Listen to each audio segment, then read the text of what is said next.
मन की शांति, power of silence. बातें सभी करते हैं। हम सभी को पता है कि मन की शांति की तलाश में लोग कहाँ से कहाँ पहुँच जाते हैं, और मन की शांति ही एक ऐसी चीज़ है जिसे पाने के लिए लोग तमाम कोशिशें करते हैं, पर हर किसी को मन की शांति नहीं मिलती। आज एक प्रेरणादायक कहानी के माध्यम से आपको बताऊंगी कि मन की शांति के लिए हमें क्या करना चाहिए। क्या हम आसानी से मन की शांति प्राप्त कर सकते हैं, और अगर कर सकते हैं तो कैसे? तो चलिए जानते हैं। एक दिन की बात है। एक किसान अपने खेत के पास अनाज की कोठरी में काम कर रहा था।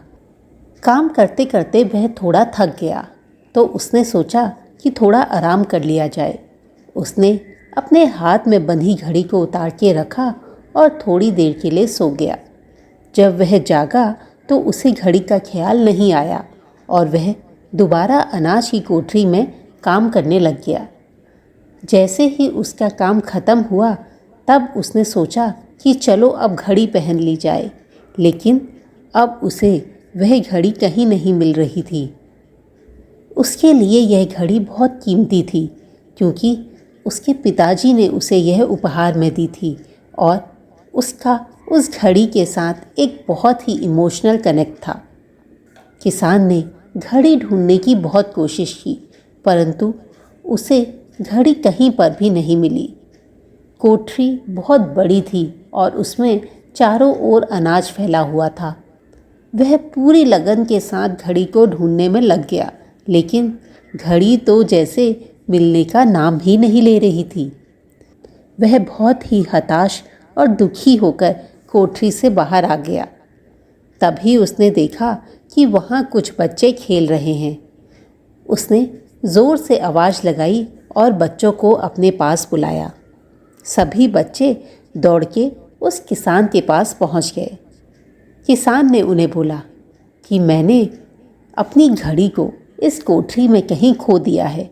अगर तुम लोग मुझे वह घड़ी ढूंढ के ला दो तो मैं तुम्हें एक अच्छा इनाम दूंगा। इनाम की बात सुनकर सभी बच्चों को लालच आ गया और वह कोठरी में जाकर घड़ी ढूंढने में लग गए।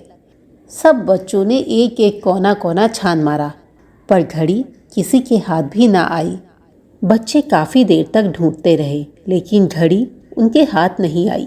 एक तरफ तो इनाम का लालच था और दूसरी ओर उनकी थकान। और अब धीरे धीरे शाम भी होने लगी थी। उन्हें अपने घर भी वापस जाना था। बच्चों ने हार मान ली और बाहर आकर किसान से बोला कि हमें घड़ी नहीं मिल रही। किसान ने भी अब घड़ी मिलने की आस खो दी। बच्चों के जाने के बाद वह कोठरी में उदास होकर बैठ गया। तभी एक बच्चा वापस आया और वह किसान से बोला कि मैं एक बार और घड़ी को ढूंढना चाहता हूँ। किसान ने कहा, पर तुमने अभी तो घड़ी ढूंढी थी।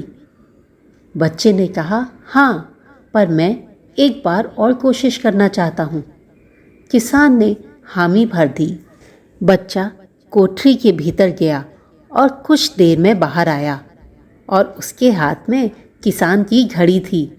किसान ने जब बच्चे के हाथ में घड़ी देखी तो वह बहुत खुश हुआ, और उसने आश्चर्य से बच्चे से पूछा, तुमने इस काम को कैसे कर दिखाया? तुमने यह घड़ी अकेले कैसे ढूंढ ली? पूछने पर बच्चे ने बताया कि कोठरी के भीतर जाकर वह चुपचाप एक जगह खड़ा हो गया और सुनने की कोशिश करने लगा। क्योंकि अब कोठरी में बिल्कुल सन्नाटा था, तो उसने पूरा ध्यान घड़ी की टिक टिक पे लगाया, और उसे घड़ी की आवाज़ सुनाई देने लगी। और उसने अपने सारे प्रयास घड़ी की आवाज़ की दिशा में लगा दिए, और उसे घड़ी ढूंढने में तनिक सी भी देर ना लगी। किसान ने बच्चे को बहुत शाबाशी दी और उसे इनाम देकर विदा किया। दोस्तों, ये कहानी जितनी सरल और छोटी है, पर इसका मैसेज उतना ही बड़ा। हम सभी शांति की तलाश इधर उधर करते हैं, लेकिन शांति हमारे मन के भीतर होती है। शांति हमारे मन और मस्तिष्क को एकाग्र करती है और यह एकाग्र मन स्थिति हमारे जीवन की दिशा निर्धारित करने में सहायता करता है। इसलिए हमें दिन भर में कुछ समय अपने लिए अवश्य निकालना चाहिए, जिसमें हम शांति से बैठ सकें, जिस समय हमारे आसपास कोई शोर ना हो, जिस समय हम अपने मन के भीतर झांक सकें, जिस समय हम बाहरी दुनिया के शोरगुल से पूरी तरह से निकलकर अपने मन के भीतर बैठी उस शांति को महसूस कर सकें। दोस्तों, अगर हम इस दुनिया के शोर शराबे में ही उलझे रहेंगे तो हम कभी भी खुद को नहीं जान पाएंगे और इस दुनिया की भीड़ चाल का हिस्सा बनकर रह जाएंगे। और जब हमारी आँख खुलेगी तो हमें पछतावा होगा कि हमने वो नहीं किया जो हम करना चाहते थे। आपने अक्सर सुना होगा कि कुछ लोग अपनी लाइफ में बहुत ऊंचे पद मुकाम पे होते हैं, लेकिन वह सब छोड़ देते हैं और एक नई दिशा में आगे बढ़ जाते हैं और वह काम करने लगते हैं जो वे दिल से करना चाहते हैं। और वहीं कुछ लोग करना तो बहुत कुछ चाहते हैं, लेकिन बुरे मन से वही नौकरी या वही काम करते चले जाते हैं जिसका उन्हें बिल्कुल करने का मन नहीं होता। अंतर बस इस बात का है कि कुछ लोग अपने मन की आवाज़ को सुन पाते हैं और कुछ दुनिया की भीड़ चाल में आगे बढ़ते चले जाते हैं। अगर आप भी अपने मन की आवाज़ सुनना चाहते हैं और वह करना चाहते हैं जिसमें आपको खुशी मिले और सफलता मिले, तो आपको अपने लिए थोड़ा सा समय निकालना पड़ेगा। आपको उस शांति के माध्यम से अपने मन के भीतर झांकना पड़ेगा और अपने मन की उस आवाज़ को सुनना पड़ेगा जो आपको सफलता के रास्ते में आगे बढ़ाना चाहती है। दोस्तों, अगर हम अपने मन की बात मानकर वह काम करते हैं जिसमें हमें खुशी मिले, तो एक बात तो आप जान लीजिए, जिस चीज़ को करने में आपको खुशी मिले, सफलता उस चीज़ के पास ज़रूर आएगी। तो बस ज़रूरत इस बात की है कि आप अपने मन की शांति को पहचानें, पावर ऑफ साइलेंस को जानें और फिर अपने आप को और बेहतर जानने की कोशिश करें।